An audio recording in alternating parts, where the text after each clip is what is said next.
नमस्कार। हमारी आज की इस खास चर्चा में आपका स्वागत है। चलिए एक स्थिति की कल्पना करते हैं।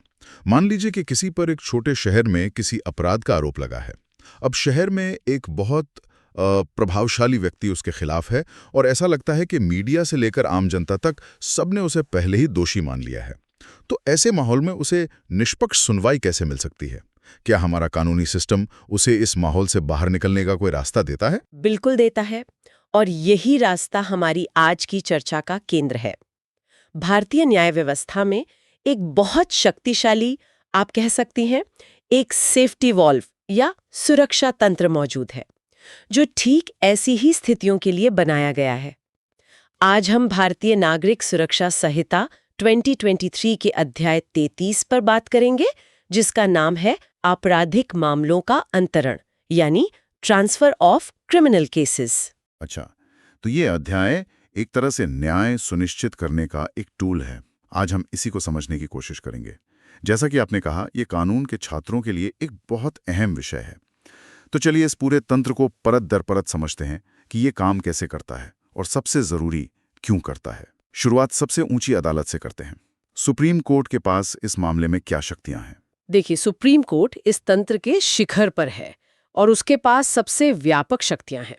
संहिता की धारा 446 सुप्रीम कोर्ट को यह अधिकार देती है, अगर सुप्रीम कोर्ट को लगता है कि इंसाफ के लिए किसी केस को एक हाई कोर्ट के अधिकार क्षेत्र से निकालकर दूसरे हाई कोर्ट के अधिकार क्षेत्र में भेजना जरूरी है, तो वो ऐसा आदेश दे सकती है। यानी एक राज्य से दूसरे राज्य में केस ट्रांसफर करना, ये तो बहुत बड़ी शक्ति है। जैसे किसी हाई प्रोफाइल मामले में जहां पूरे राज्य का माहौल किसी एक पक्ष के खिलाफ हो। बिल्कुल, यही इसका मुख्य उद्देश्य है। और यह सिर्फ एक हाई कोर्ट से दूसरे हाई कोर्ट तक सीमित नहीं है। सुप्रीम कोर्ट एक राज्य के किसी भी क्रिमिनल कोर्ट से केस उठाकर दूसरे राज्य के किसी बराबर या उससे ऊंचे क्रिमिनल कोर्ट में भी भेज सकता है।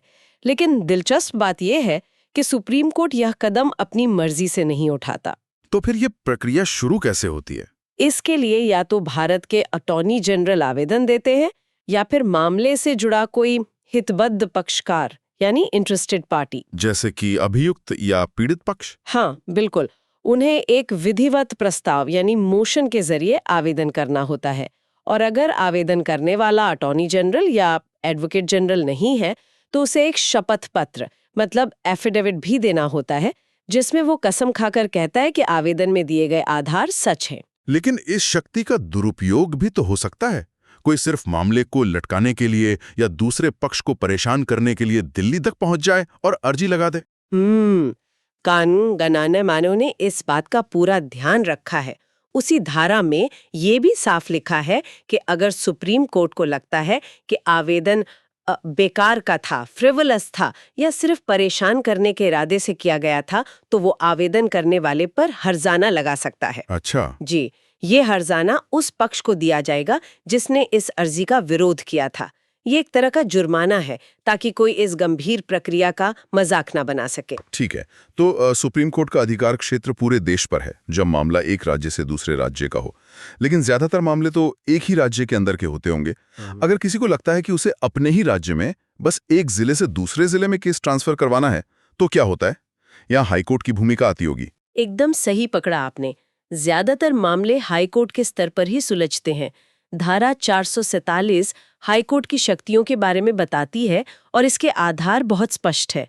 पहला और सबसे महत्वपूर्ण आधार है जब अदालत को लगे कि उसके अधीन किसी क्रिमिनल कोर्ट में निष्पक्ष और बिना भेदभाव के मतलब फेयर एंड इम्पार्शियल जांच या सुनवाई नहीं हो सकती। मुझे लगता है ये इस पूरे अध्याय की आत्मा है, पर इसे साबित करना तो बहुत मुश्किल होता होगा।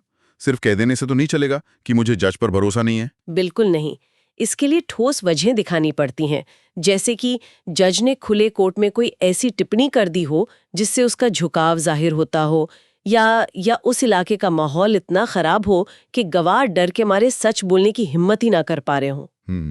दूसरा आधार है जब ये लगे कि मामले में कानून का कोई बहुत ही पेचीदा सवाल उठने वाला है, जिसे शायद निचली अदालत ठीक से ना सुलझा पाए।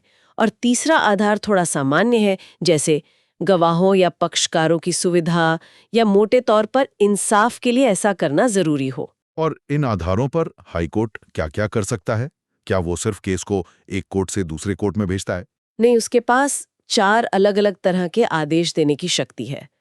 पहला, वो केस को अपने अधीन किसी भी क्रिमिनल कोर्ट से दूसरे बराबर या सीनियर कोर्ट में भेज सकता है। ठीक है। दूसरा, वो किसी केस को सीधे सेशन कोर्ट को सुनवाई के लिए कमिट कर सकता है।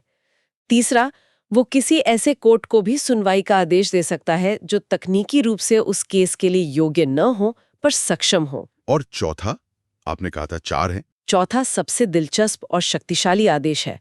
हाईकोर्ट किसी भी मामले या अपील को अपने पास मंगवाकर खुद उसकी सुनवाई कर सकता है। अरे वाह, हाईकोर्ट खुद ट्रायल कोर्ट बन सकता है। ऐसा कब होता होगा? क्या ये आखिरी रास्ता है जब हाईकोर्ट को लगता है कि उसके अधीन कोई भी कोर्ट इस मामले में इंसाफ नहीं कर सकता? आप इसे ऐसा समझ सकते हैं, ये असाधारण परिस्थितियों में होता है जब मामले की गंभीरता या उसमें शामिल पक्ष इतने संवेदनशील होते हैं कि हाईकोर्ट को सीधे हस्तक्षेप करना जरूरी लगता है। ये न्यायिक प्रणाली में जनता के विश्वास को बनाए रखने का एक बहुत बड़ा कदम होता है। इस प्रक्रिया के भी कुछ नियम होंगे। क्या कोई सीधे हाईकोर्ट जा सकता है? यहाँ एक बहुत महत्वपूर्ण नियम है। अगर मामला एक ही सेशन डिवीजन के अंदर एक कोर्ट से दूसरे कोर्ट में ट्रांसफर करवाना है, तो आप सीधे हाईकोर्ट नहीं जा सकते। ओह, आपको पहले सेशन जज के पास अर्जी देनी होगी। अगर सेशन जज आपकी अर्जी खारिज कर देते हैं, तब आप हाईकोर्ट जा सकते हैं। ये तो एक तरह से कॉर्पोरेट हायरार्की जैसा है। आप सीधे सीईओ के पास नहीं जाते, पहले अपने मैनेजर से बात करते हैं। हाँ, आप कह सकते हैं। इससे स्थानीय स्तर पर ही समस्या सुलझाने का एक मौका मिलता है। ये तो बहुत तार्किक बात है। और अगर अभियुक्त आवेदन करता है तो क्या उस पर भी कोई शर्त होती है? हाँ, हाईकोर्ट अभियुक्त को एक बॉन्ड भरने का आदेश दे सकता है। ये एक तरह की गारंटी होती है कि अगर बाद में उसका आवेदन तुच्छ या परेशान करने वाला पाया गया तो उससे हर्जाना वसूला जा सके। साथ ही उसे सरकारी वकील को एक लिखित नोटिस और अपनी अर्जी के कारणों की एक कॉपी देनी पड़ती है। और सबसे बड़ी बात, अगर हाईकोर्ट को जरूरी लगे तो वो ट्रांसफर की अर्जी पर फैसला आने तक निचली अदालत की कार्यवाही पर रोक भी लगा सकता है। अच्छा, तो हाईकोर्ट के नीचे सेशन जज की भी अपनी शक्तियां हैं। वो अपने स्तर पे क्या कर सकते हैं? जी, धारा 448 सेशन जज को अपने सेशन डिवीजन के अंदर एक क्रिमिनल कोर्ट से दूसरे में केस ट्रांसफर करने का अधिकार देती है। आधार वही है, इंसाफ के लिए। प्रक्रिया भी लगभग हाईकोर्ट जैसी है, जैसे शपथ पत्र देना, नोटिस देना वगैरह। तो फिर हाईकोर्ट और सेशन जज की शक्तियों में मुख्य अंतर क्या है? एक बहुत बड़ा व्यवहारिक अंतर है। अगर सेशन जज को लगता है कि ट्रांसफर की अर्जी बेकार या परेशान करने वाली थी, तो वो जो हर्जाना लगा सकते हैं उसकी ऊपरी सीमा 10,000 रुपए है। बस 10,000? हाँ, जबकि हाईकोर्ट के लिए ऐसी कोई सीमा तय नहीं है। वो मामले की गंभीरता को देखते हुए कितना भी हर्जाना लगा सकते हैं। ये एक अहम बिंदु है। अब तक हम ट्रांसफर की बात कर रहे हैं। मैंने सुना है कि मामलों को वापस लेने यानी विड्रॉल की भी शक्ति होती है।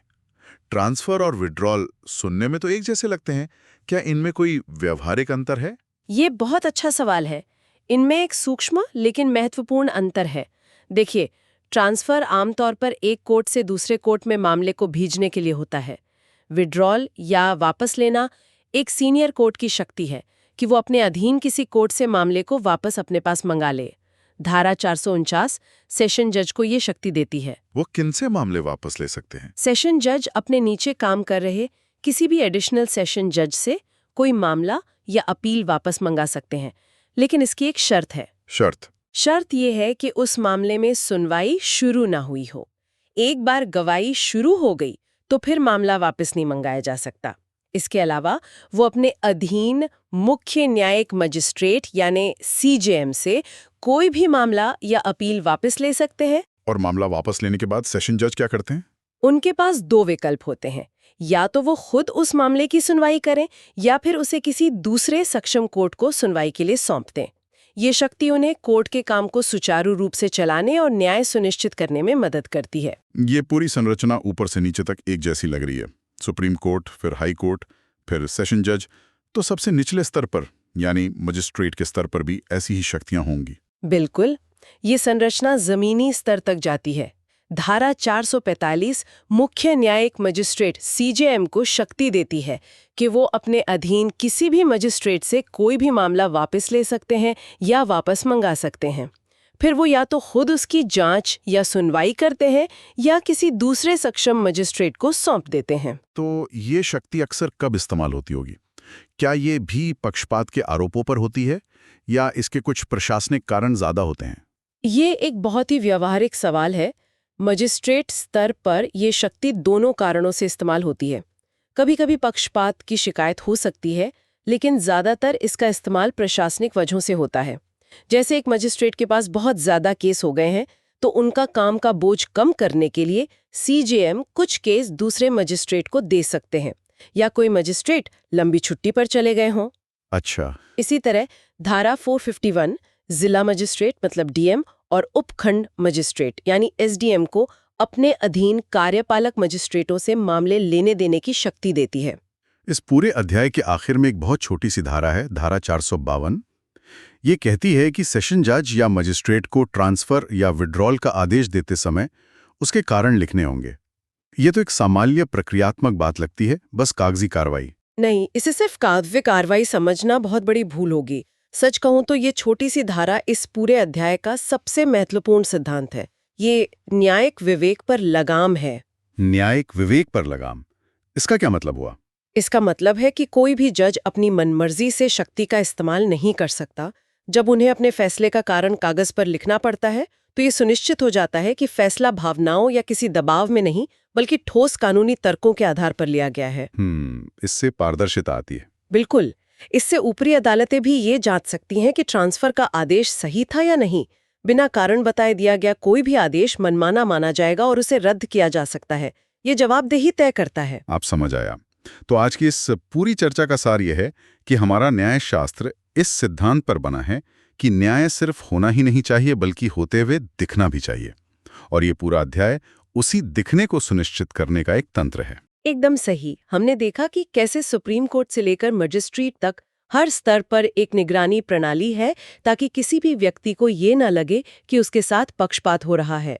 ये शक्तियां दी गई हैं, लेकिन साथ ही उनके इस्तेमाल के लिए कड़े नियम और प्रक्रियाएं भी बनाई गई हैं, और हर कदम का कारण बताने की जिम्मेदारी भी तय की गई है। और जैसा आपने कहा, धारा 452 का सिद्धांत के हर ऑर्डर का कारण दर्ज करना होगा, ये याद दिलाता है कि शक्ति के साथ हमेशा जिम्मेदारी आती है। बिल्कुल। और आज की चर्चा के बाद एक सवाल सोचने के लिए छोड़ जाती हूँ। हमने बात की कि ट्रांसफर का सबसे बड़ा आधार है निष्पक्ष सुनवाई का न हो पाना। सोचिए, एक वकील के तौर पर इसे अदालत में साबित करने के लिए किस तरह के ठोस सबूत या परिस्थितियां पेश करनी होंगी। ये सिर्फ एक डर या आशंका तो नहीं हो सकती, इसे तथ्यों पर आधारित होना चाहिए, और यही एक वकील की असली चुनौती होती है। इस पर विचार कीजिएगा।